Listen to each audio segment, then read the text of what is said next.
और इस वक्त बड़ी खबर आपको राजधानी भोपाल से बता दें, चीतों की मौत के बाद अब सरकार एक्शन मोड पे नजर आ रही है। एक साथ लगातार जो चीतों की मौत हो रही है, एक एक करके बैक टू बैक चीतों की मौत ने कई सवालों को खड़े कर दिया था और इसके बाद अब अगली सर्दी तक स्थिति में सुधार की उम्मीद जताई जा रही है। एक नया एक्शन प्लान चीतों के लिए तैयार किया गया है। चीतों को कॉलर आईडी हटाकर अब बाड़ों में रखा जाएगा।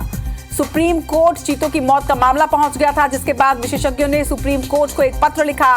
दक्षिण अफ्रीकी और नामीबिया के विशेषज्ञों ने यह लेटर लिखा था। लेटर में कूनो प्रबंधन की लापरवाही का भी जिक्र था और अब सरकार एक्शन मोड में नजर आ रही है। गले में इन्फेक्शन की जानकारी समय पर नहीं दी गई, ये बात इस पत्र में सही समय पर सूचना अगर मिलती तो चीतों को बचाया जा सकता था, ये एक पत्र में लिखा गया है। सुप्रीम कोर्ट में अब चीतों का मामला पहुंच गया है और ये लेटर नामीबिया से लिखा गया है।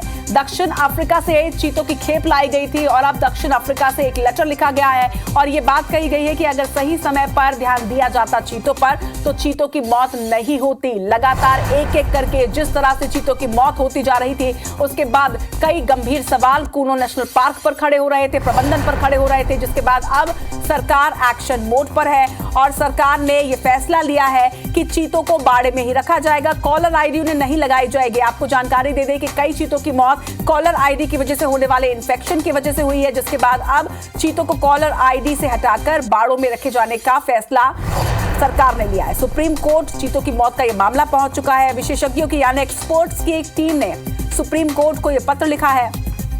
साउथ अफ्रीका और नामीबिया के एक्सपर्ट्स द्वारा यह लेटर लिखा गया है सुप्रीम कोर्ट को, जिसमें कूनो प्रबंधन की लापरवाही का भी जिक्र है। इसके साथ ही ये भी जानकारी दी गई है कि अगर गले में इन्फेक्शन की जानकारी समय पर मिल जाती, जो कि नहीं दी गई, तो चीतों को बचाया जा सकता था। इतने बड़े स्तर पर चीतों की मौत नहीं होती। कब कब चीतों की मौत हुई है ये भी आप अपने टीवी स्क्रीन पर देखिए। दक्षिण अफ्रीका से आई दक्षा की मौत हुई है, इसी तरह से शाशा की मौत हुई है। 23 मई को ज्वाला के एक शावक की मौत हुई, जिसके बाद 3 शावकों की और मौत हुई है।